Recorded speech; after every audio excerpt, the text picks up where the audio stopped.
submitted for the approval of the Midnight Society.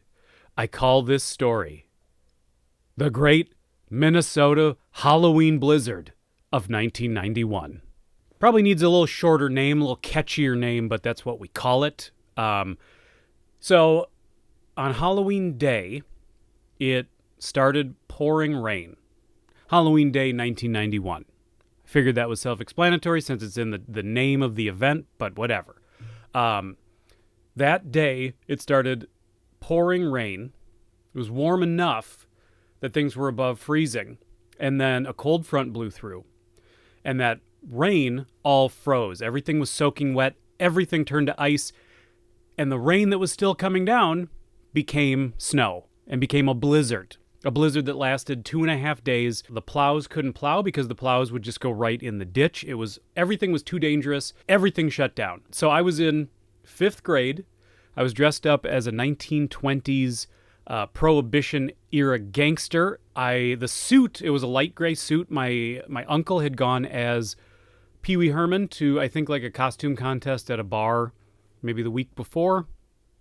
And my mom took the suit and pinned it up and, I think kind of cut the pants down because I think he was just going to throw the suit away anyway. Put big square shoulder pads into the suit coat. So it was, I was very like kind of cartoonishly Dick Tracy villain-esque. Like I was a caricature of a 20s gangster.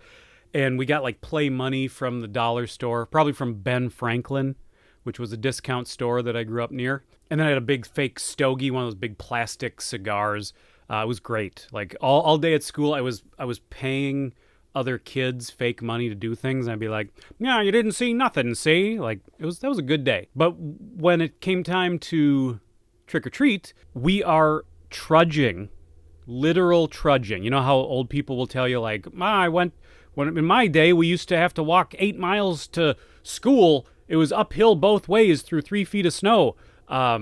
This is the closest to living that I ever did, because I walked a mile through snow that was maybe not waist deep. It wasn't waist deep, but I'll say it was crotch deep on a 5th grader. I was literally pushing my legs through the snow, heavy, wet snow.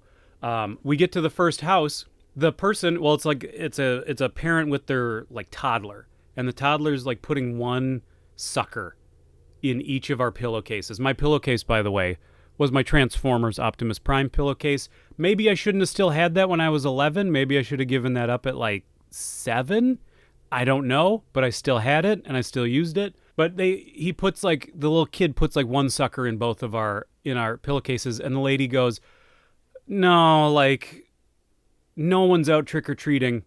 She dumps the whole bowl into each of our pillowcases. It's already heavy from one house. And every house we went to, the same exact thing happened. Nobody else was out. None of those houses saw anybody else. So every single house we went to, they just poured that whole bowl of candy into our pillowcases. We probably only hit maybe 10, 12 houses. Most houses didn't have the lights on. Obviously, most people did not expect there to be trick-or-treaters. By the way, I figured out today, if I just put my booze in Pedialyte, it's like I'm drinking the hangover cure while I'm getting drunk. It's genius. I don't know why other people didn't think of this. But when we got home, our pillowcases, I'm telling you, I am not exaggerating.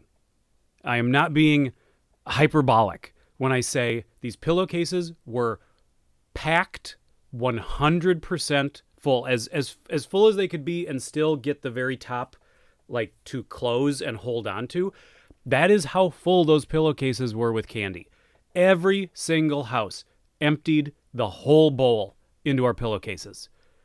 Never again did I have a Halloween haul like that.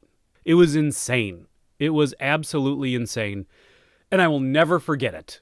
It's for people my age, everybody, maybe whether or not you went out trick-or-treating or not, everybody my age that grew up in the Twin Cities and surrounding area, it was one of these weird things where the storm kind of went straight from the Twin Cities up the Mississippi, up through the Minnesota Arrowhead, so it hit Duluth. Duluth got hit really bad. It was just this like bizarre perfect storm. But nobody that age like doesn't have a story from that night. It's that kind of a night, and it's a night it's a Halloween I will never forget.